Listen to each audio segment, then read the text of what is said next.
Do you guys smell Andrew Tate? Hey. Is he going to roll up in his Bugatti? I heard that he talked to Andrew Tate. No comment. That's a comment in itself. No comment. Someone's coming into Bugatti. I like Tate, man. I think he's necessary. Well, I found myself in that world now because I was in the just traditional finance stuff. What's up, guys? Fucking Adam here. Save that money. You got to understand.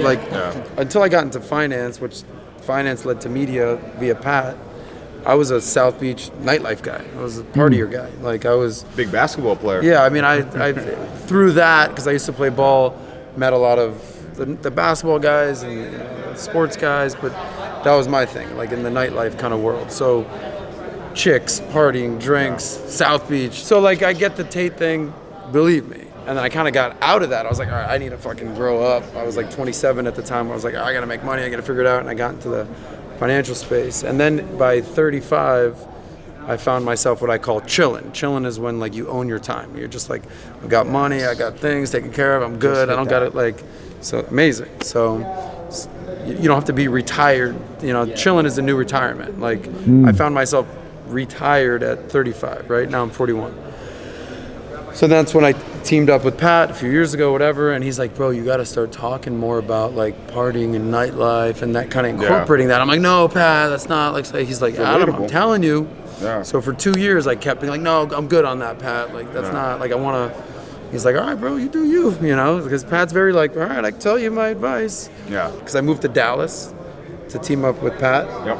I'm like, I don't know anybody in Dallas, bro. What am I going to, and then we moved to Boca. I was like, yeah, Boca, nobody. And then now that we're in Fort Lauderdale, I'm like, all right, cool. I know 1 billion people in Miami. January, when we moved to our new office, I was like, all right, cool. Like, I'll start interviewing like nightlife people and relationship people and strippers and porn stars, and I don't give a fuck. Like, let's go for it, right? And then I started getting these guys called Fresh and Fit on the podcast. You ever heard of these guys? So for 8 months, I've been in that kind of space, even though I've been in that space for 40 years, basically. Yeah, right. So you asked what my thoughts are on Tate. Basically, I'm giving you my whole thing that, like, yeah, I've grown up with guys like Tate, like just badass fucking athlete motherfuckers that, like, bang chicks and talk about it. It's like... Do those clips pop more than finance stuff? Beyond. Like, of course. I used to get, 10, 20,000 views. Now I'll get 250, a million views on stuff. So like, let me ask you. What do you want to hear from me? Hey, buddy, this is the way you should diversify your 401k portfolio. Or, yo, bro, me and Tate are gangbanging a couple chicks. So you're gonna be like, yeah, all right. Well, I mean, we're in the attention economy. We're in the eyeballs economy. Yes. That's where we're at now. So it is what it is. Yeah. I mean, but at the same time. There's the steak and the sizzle. You ever heard this analogy? So for me, the steak is, bro, be smart with your money. Fucking don't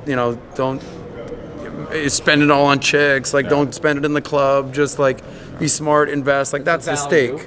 Yeah, exactly. The valuetainment is, all right, bro. Like we have porn stars, this, that. Like sizzle. Having both. That's valuetainment, literally, right? So that's pretty much what our podcast is. Yeah, let me hear about this. Experts. 2 dudes, 3 legs. Yeah, so we interview experts, give business tips, and travel the world. And we've had some, we've done some stuff that's just fun. We sort of have this niche where we're doing, it's called The Sweet Life of Zach and Tony, where we go to fucking Bahamas and get hammered for a week and have fun, and it's that clickbait stuff. These guys are living this life, and we just want to see it, and it's kind of cool. And then we have the other side where it gets serious, and it's business, like we had Damon John on for an interview, which was amazing. I just realized we're filming this whole thing. Yeah. No, we're shooting podcasts right now with you. I literally just realized we're filming. I'm like, so me and Tate, we're having a gangbang. These are examples, people. These are examples. I run a regional sales team, solar. We did about 50 million last year. We'll do about 100 million this year. He's on the sales team. He's on the sales team. Yeah.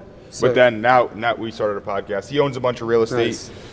So now we're trying to get a little bit into the podcast world. I think it's so important that you lead with the solar, real estate, whatever, and then you do the podcast. Yeah. Oh, yeah. So many people are like, I want to be a podcaster. Yeah. Cool. What do you know about? What do you make your money? I don't know. I'm just being a podcaster. It's like, let me know how that works out for you, buddy. Like, well, listen, the market tells that those people are never going to go anywhere with the podcast. Maybe very long term, but you know what I mean? It's hard to have success. There's exceptions and there's rules. But, correct. So I encourage people to have a career, have a niche, to be an expert at something, and then try to use your voice and go for